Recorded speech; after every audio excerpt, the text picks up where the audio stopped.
My name is Rita. I'm 28 years old. 3 days after I gave birth alone, still bleeding, my newborn son sleeping on my chest, my own father looked me dead in the eyes and said, "When you recover, go back to your in-laws. We don't want you here." My mother crossed her arms and added coldly, "You're not our responsibility anymore. You never really were." My husband had just burned to death in his workshop. I had no one. I was exhausted, broken, and holding a 3-day-old baby. I didn't cry. I didn't beg. I simply stayed silent. They thought my silence meant defeat. It didn't, because while they were busy throwing me away, I had already made one phone call they would regret for the rest of their lives. And when that man walked into my hospital room 2 days later with a detective at his side, my father's face turned ghost white. He spun toward the door and tried to run. That was the moment everything they'd done in the dark finally started to burn. If you're watching this, please subscribe and let me know where you're watching from. Now let me tell you what happened next. I heard the footsteps first. Act as a professional narrative storyteller. Deliver this script with a natural, human-like flow. Do not speak too fast like a robot, and do not make long, awkward pauses between sentences. Room 3B at St. Vincent Medical Center had thin walls. I'd been there long enough to recognize the different sounds: the soft shuffle of nurses changing shifts at 2:15, the quick click of doctors making rounds, the hesitant steps of visitors who weren't sure they were in the right place. These footsteps were different, heavy, deliberate work boots on hospital tile. I looked up from Owen sleeping on my chest. November 28th, 2:18 in the afternoon. The door opened. My father didn't smile, didn't ask how I was feeling. He scanned the room like he was taking inventory. The bassinet by the window, the IV pole. I was still hooked up to the discharge papers sitting on the counter across from my bed. He didn't look at Owen, not once. My mother stood behind him carrying a folder. Not flowers, not a baby gift, just a manila folder with sticky tabs already sticking out from the edges. She walked to my bed and placed it on my lap. No congratulations, no "what's his name?" Just the folder dropped like an invoice. "When are they discharging you?" my father asked. Not "how are you feeling?" Not "can I hold him?" Just "when are they discharging you?" I shifted Owen slightly. My hands were shaking. "December 1st, maybe 2nd, they want to monitor." "That's almost a week." He checked his watch. 2:19. Then checked it again 30 seconds later. 2:20. My mother stepped back toward the door. Still hadn't looked at Owen, her grandson. 3 days old. 72 hours. She wouldn't make eye contact with him. "We need to talk about what happens next," my father said. I felt my whole body tense. Owen stirred against my chest. I put my hand on his back, his tiny back. 6 pounds, 3 ounces.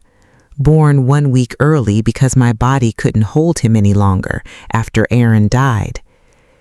"Aaron's family should be handling this," my father continued. "You have in-laws for this." I stared at him. "Handling what?" "You," he said it, like I was a problem that needed solving. "You can't come home with us. We're not set up for a baby." My mother nodded. "You're an adult now, Rita. You need to figure this out." The words hit me like cold water.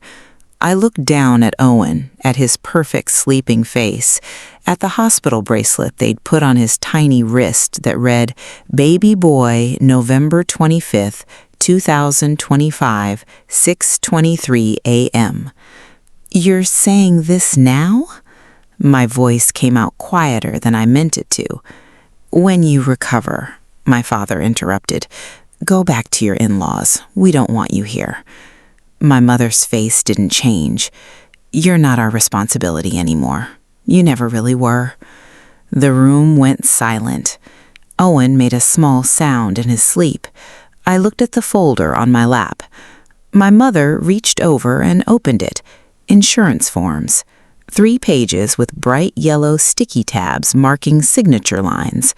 "Sign here, here, and here," she said, her voice flat, mechanical. I looked at the forms. The first page had my name. The second had Aaron's. The third page was missing. I could see where it had been pulled from the staple. Page 3 just gone. "What if Aaron's parents can't help either?" I asked, testing them, seeing if there was any softness left.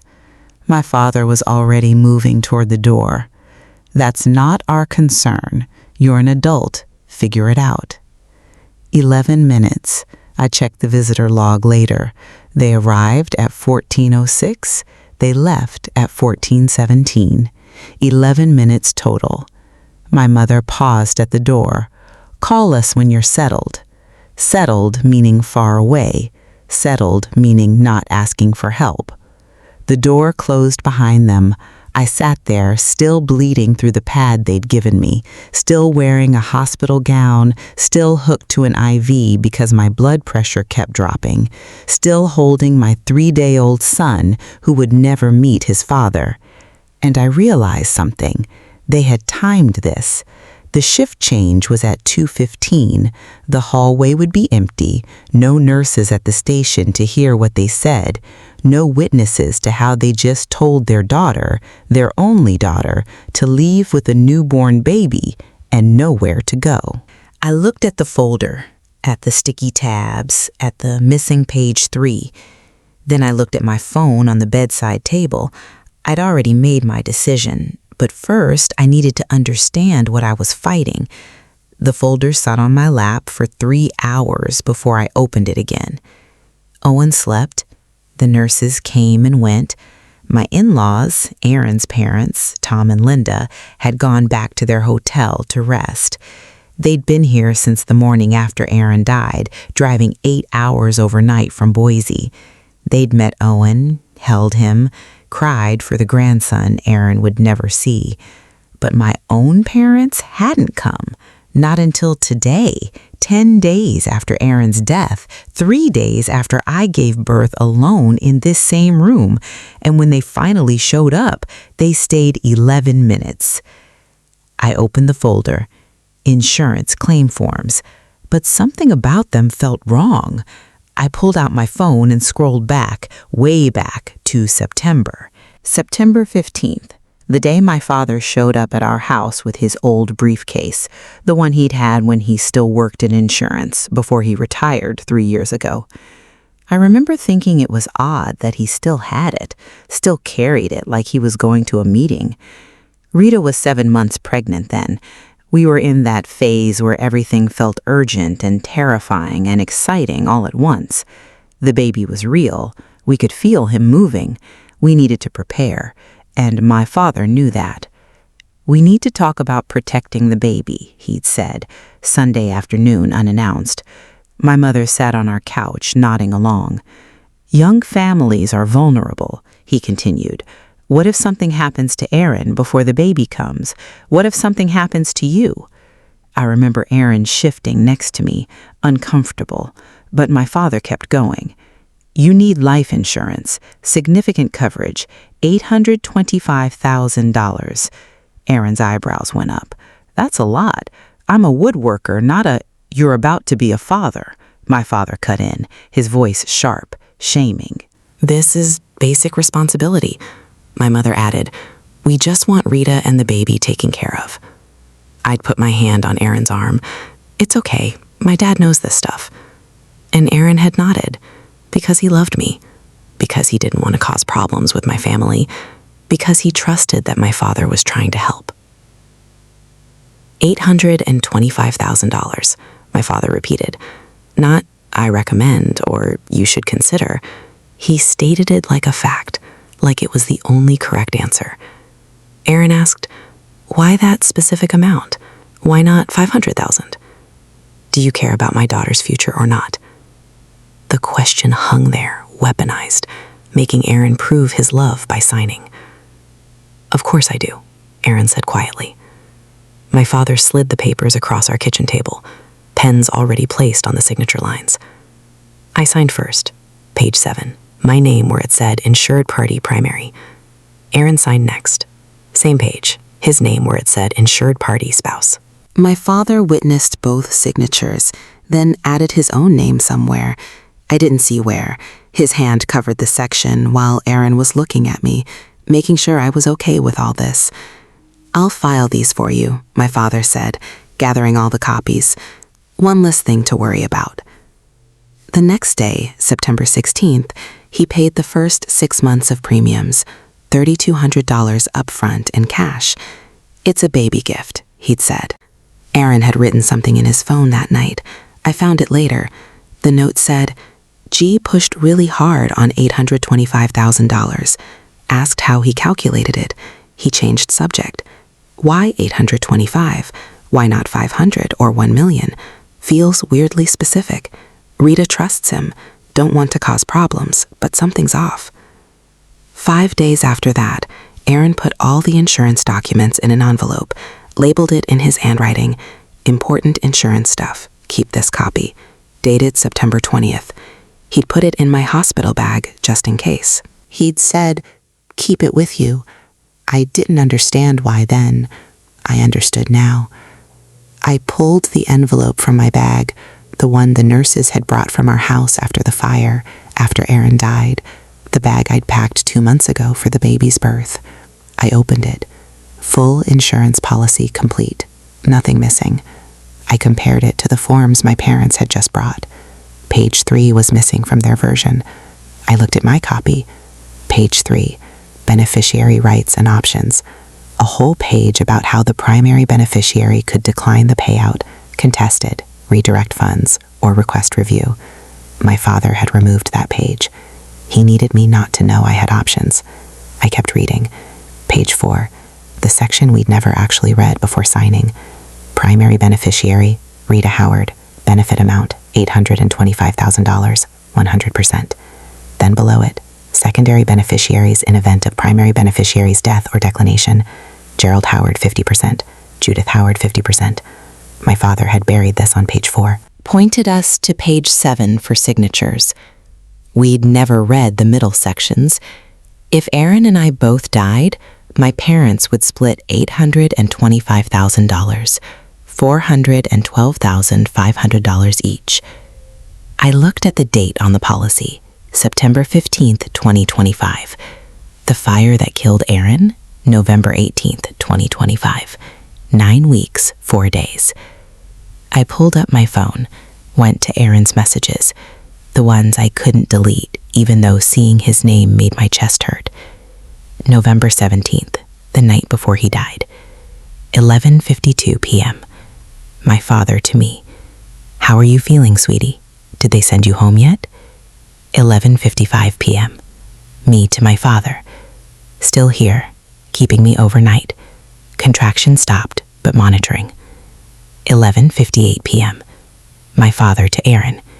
"Hey Aaron, Rita is staying at hospital tonight. You doing okay alone? Need anything?" 12:04 a.m. Aaron to my father. "I'm good, thanks. Finishing Brennan order. Should be done by 2. 2:06 a.m. That's when the fire started. Exactly 2 hours after Aaron told my father he'd be working alone until 2 in the morning. My hands were shaking so hard I almost dropped the phone. I scrolled to Aaron's photos, found one from September 15th, our kitchen table. My father's briefcase open, papers spread out. I zoomed in. I could see Gerald's handwriting on a notepad in the briefcase. Accelerant coverage clause, $825,000 term life. My father had been researching fire insurance payouts before we even signed the policy in September, 2 months before Aaron burned to death in his workshop. People don't understand why I was in the hospital for 14 days. They think I could have left, that I stayed by choice, that I was avoiding going home. I couldn't go home. There was no home to go to. The fire started in Aaron's workshop at 2:06 a.m. on November 18th, but it didn't stay there. The accelerant, whatever my father used, spread faster than anyone expected. The workshop was attached to our house. By the time the fire department arrived at 2:14, both structures were fully involved. Everything burned. The nursery I'd painted, the crib Aaron built, the wedding photos on our bedroom wall, the quilt my grandmother made, Aaron's tools, his designs, his music collection, the life we'd built. All of it gone. I was admitted to St. Vincent on November 17th at 10:32 p.m. for false labor, contractions that stopped after an hour. They wanted to monitor me overnight, standard procedure for a woman 8.5 months pregnant. I was supposed to go home November 18th morning. Instead, at 2:34 a.m., a police officer called my hospital room to tell me my husband was dead. The doctor wouldn't let me leave. High-risk pregnancy, extreme emotional trauma, signs of premature labor. They kept me in room 3B for observation. November 18th turned into November 19th, then 20th, 21st. My parents didn't call, didn't visit, didn't ask if I was okay. Aaron's parents drove through the night. Tom and Linda arrived November 19th at 9 a.m., eyes red, voices broken, but they came. They stayed at a hotel 15 minutes away, visited every day, brought things the nurses said I needed, but they couldn't be there all the time. They had to eat, sleep, process their own grief. Their son was dead. So I spent most of those days alone, staring at the ceiling, trying to understand how Aaron could be gone, how our house could be gone, how I could be about to have a baby with no husband and no home. November 24th evening, my body decided it couldn't wait anymore. Labor started fast. Stress-induced emergency C-section. Owen was born November 25th at 6:23 a.m., 6 pounds 3 ounces, healthy, 1 week early. Tom and Linda arrived at 9:15 after the delivery. After the hardest part, not because they didn't care, but because I went into labor at 11 p.m., and everything happened too fast for them to drive from their hotel. So yes, I gave birth alone. No husband, no parents, no one who grew up with me. Just me and the medical team, and the fear that I wasn't strong enough to do this. But I did it. And Owen was perfect. And when Tom held him for the first time, he cried and said he looks just like Aaron.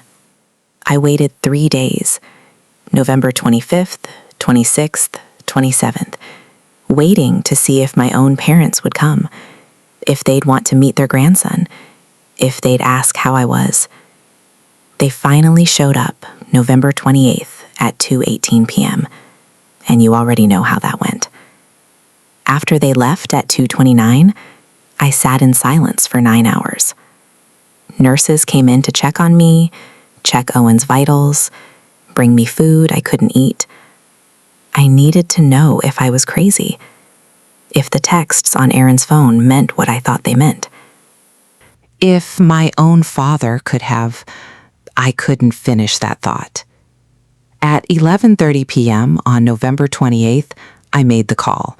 Clayton, fire marshal, Aaron's friend from the fire academy, the man who'd investigated Aaron's death, the man who'd been waiting for someone to ask the right questions. I pressed call. It rang 4 times. "This is Clayton." "Clayton," I said, my voice shaking. "This is Rita, Aaron's wife. I need to ask you about the fire." There was a pause. Then his tone changed completely. "Rita, I'm glad you called. I've been trying to reach Aaron's family, but didn't have your number. There's something wrong with this fire." I closed my eyes. Part of me had hoped I was wrong, that grief was making me paranoid. "My father," I said. "He was at the scene, wasn't he? He was the first one there." Clayton's voice was careful, professional. "He was there before us, before anyone. Your father arrived at the scene at 2:11 a.m. The 911 call came in at 2:09. We got there at 2:14. He was already there. How far away does he live? 18 minutes in normal traffic. So how did he... That's what I've been trying to figure out," Clayton said. Rita, I need you to tell me everything you know, every detail, no matter how small. I told him about the insurance, about September, about the texts, about the photo of my father's briefcase with accelerant coverage written in his notes. Clayton was quiet for a long time. Then he said, "Don't sign anything your parents give you. Don't agree to anything. I'll be there in 2 days. I'm bringing a detective. And Rita, I'm glad you called. I couldn't sleep after that call. Owen woke every 3 hours to feed. My mind wouldn't stop running through the timeline. September 15th, insurance policy. September 16th, my father pays $3,200. September 20th, Aaron labels the envelope, hides the full copy. November 18th, 2:06 a.m., fire. November 18th, 2:11 a.m., my father arrives. Impossible, unless he was already close. I pulled Aaron's phone from my bag. His parents had given it to me, along with his wallet and wedding ring. The things that survived because they were in his truck, not in the workshop. I unlocked it. Passcode was my birthday, 0328. I went to his photos again. Found more pictures I'd missed. September 15th, our kitchen table, my father's briefcase. I zoomed in on different corners, multiple shots. Aaron had taken several. In one, I could see forms sticking out, insurance documents, but underneath them, another paper, a receipt. I squinted, couldn't make it out. I went to Aaron's notes app, found the entry from September 16th. Aaron knew on some level something was wrong, but he stayed quiet for me, to keep peace with my family, and it got him killed. I compared the insurance forms my parents had brought to Aaron's saved copy. The hospital version was missing page 3, but it was also missing something else, a signature. On Aaron's copy, page 4 had my father's signature as witness, but below that, in a different ink, was another signature added later. My father had added himself as financial guardian of a minor child. If I'd signed the forms they brought, I would have been giving him control over the $825,000 on behalf of my son. I would have given him the money. That's what the visit was about. Not meeting Owen, getting those signatures while I was vulnerable, bleeding, and grieving. I took photos of everything. At 11:52 p.m. on November 28th, I texted Clayton, "I found something. You need to see this." He responded at 11:54, "Send me everything. I'm coming tomorrow with Detective Elaine. Don't tell anyone." I sent him 12 photos. Then I waited. Owen slept on my chest, warm, breathing, alive. My father had expected him to grow up without both parents, expected to raise him on insurance money paid out because he'd murdered Owen's father, and thought he'd killed Owen's mother too. I looked at my son's sleeping face. "I'm so sorry," I whispered. "I'm so sorry I trusted him. I'm so sorry I didn't see it, but I see it now." If you want to hear what happened when the fire marshal finally confronted my father, leave a comment below. I want to know I'm not alone in this. November 30th, 3 p.m. Knock on the door. "Come in," I said. Clayton walked in first in uniform. Behind him, a woman with a detective shield, Detective Elaine, Arson and Homicide Division. Homicide. The words sat in the room like a weight. "Rita," Clayton said, "this is now a criminal investigation officially. Everything we discussed today is on record." Elaine stepped forward. "We've reviewed everything you've sent. We also have evidence from the fire scene that supports your concerns." "What kind of evidence?" I asked. Clayton showed me photos of burn patterns, 3 distinct V-shapes in 3 different corners. "Fires don't start in 3 places at once accidentally," he said. Elaine added, "We found traces of mineral spirits, paint thinner accelerant." "Aaron didn't use paint thinner," I said. "I have the invoices." "We know," clacked. "Your husband hasn't ordered mineral spirits in over 2 years." Elaine opened a folder, pulled out a receipt. "Benson's Hardware, November 16th, 4:32 p.m. 2 gallons mineral spirits, paid in cash. Security footage showed the buyer, my father." "We have a warrant for your father's phone records," Elaine said, "but we'd like to talk to him first." Knock on the door. 3 sharp knocks. My father walked in, my mother behind him, and a nervous-looking man of a suit with a briefcase. They stopped. My father's eyes went to Clayton's uniform, then to Elaine's badge, his face drained of all color. "Rita?" he started, his voice higher, uncertain. "We brought someone to help you with the paperwork." He stopped because Clayton had stood up and Elaine had stepped forward. My father recognized Clayton from the fire scene. "Mr. Howard," Clayton said calmly, "I've been hoping to talk to you." My father's knuckles went white as he gripped a doorframe. "We'll come back later," he said, already turning. "Sir?" Elaine moved between him and the door. "We have questions about November 18th. My mother looked confused. "Gerald, what's going on?" The notary public they'd brought was backing toward the corner, realizing this wasn't what he'd signed up for. "Mr. Howard," Clayton said, "how did you arrive at 2847 Willow Creek Road at 2:11 a.m.? On November 18th, you live 18 minutes away, but you arrived 5 minutes after the 911 call, before any emergency vehicles." My father's mouth opened and closed. I was driving, couldn't sleep. "At 2 a.m. on a Tuesday?" Elaine asked, "driving specifically toward your daughter's house?" I was just, "Dad." They all turned to look at me. I was still holding Owen in the bed. "Why did you text Aaron that night? Why did you need to know if I was with him?" My father's face went from white to gray, and then he ran, spun toward the door, tried to push past Elaine. "Mr. Howard, you need to stay." But he was already trying to flee. Innocent people don't run from fire marshals. My mother was staring at him. "Gerald, what is happening?" Clayton gestured to the chairs. "Please sit." My father stood with his back against the door. My mother sat slowly, hands shaking. Elaine pulled out her tablet. "Let's start with the timeline. 2:06 a.m., fire reported. 2:11 a.m., you arrive." "Fire trucks arrived at 2:14. We were 3 minutes behind you." "How?" "I saw the smoke from 18 minutes away," he swallowed. "At 2 in the morning through a residential area with trees and houses?" Clayton showed the photos of the 3V patterns again. "Electrical fires don't start in 3 corners simultaneously, Mr. Howard. You worked in insurance for 35 years. You know what this means." My mother's voice was small. "What does it mean?" "It means someone set the fire with accelerant," Elaine said. My mother looked at the Benson's hardware receipt Elaine slid across. "Gerald?" Clayton continued. "November 17th, 11:52 p.m. Gerald text Rita, she's at the hospital. 11:58 p.m. Gerald text Aaron, Rita staying at hospital tonight. You doing okay alone? Why did you need to confirm your daughter wasn't home, Mr. Howard?" Aaron had replied he'd be done by 2.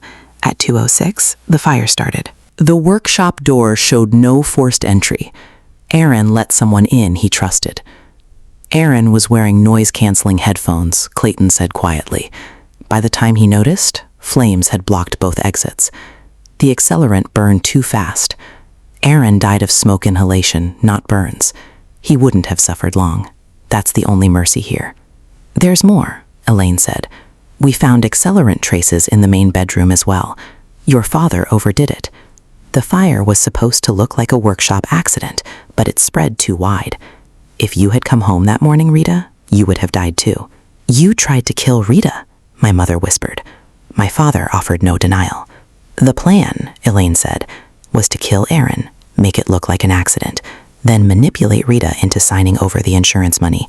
These forms are beneficiary declination paperwork. If Rita signed them, she'd waive her right to the money, and Gerald would become Owen's financial guardian, giving him control." "Rita, I swear I didn't know," my mother cried. "I thought it was an accident." She looked at my father. "You cried on purpose. You manufactured that." "Mr. Gerald Howard," Elaine said formally, "you're under arrest on suspicion of first-degree murder, arson, insurance fraud, and attempted murder." As she read his rights, I felt nothing but cold certainty. "What do you think happens to my father now? Leave your predictions." My father looked at me. "You're really doing this? To your own father?" "You killed my husband," I said, steady and calm. "You tried to kill me. You're not my father. You're a murderer." "The money would have set you up for life," he shouted. "Both of you would have." "Both of you," Clayton repeated. You expected them both to die. My mother screamed at him. You told me it was an accident. I cut in. You calculated my life was worth $825,000. You bought $63 worth of mineral spirits to burn my husband alive. You texted him to confirm he was alone. You watched him die. And then you came to this hospital and told me I was a burden. That's not family. That's evil. The handcuffs clicked. My father looked old and broken as security let him out. People in the hallway were filming it on their phones. My mother stayed, sobbing. I didn't know, Rita, I swear. You didn't know about the fire, I said, but you came here 3 days after I gave birth and told me to leave. You didn't ask if I was okay. You didn't hold your grandson. Whether Dad killed him or not, you made your choice about whether I mattered. She followed Elaine out, and I was alone with Owen. It's just us now, I whispered, and we're going to be okay. December 1st, I was discharged. Aaron's parents, Tom and Linda, took me to their hotel. Your family, Tom said. You stay as long as you need.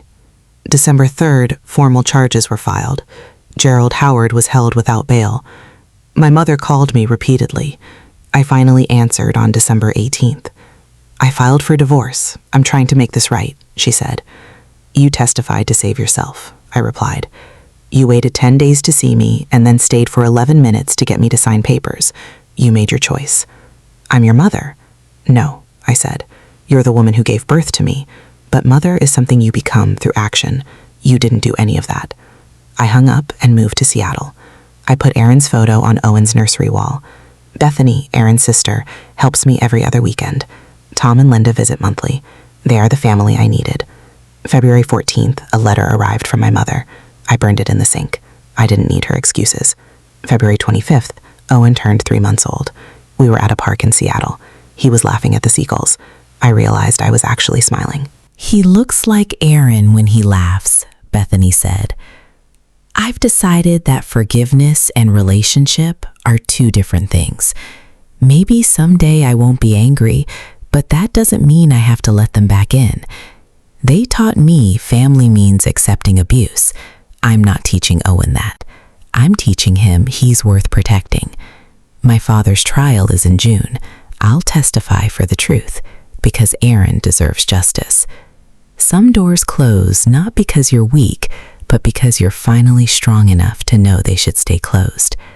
Family isn't who you're born to, it's who chooses you. My parents gave me life, but they couldn't give me love. I get to build something better. You are not a transaction. You are a person, and you deserve better. This is my story. If you've had to walk away from family to save yourself, leave a comment. Tell me it gets easier. What would you have done?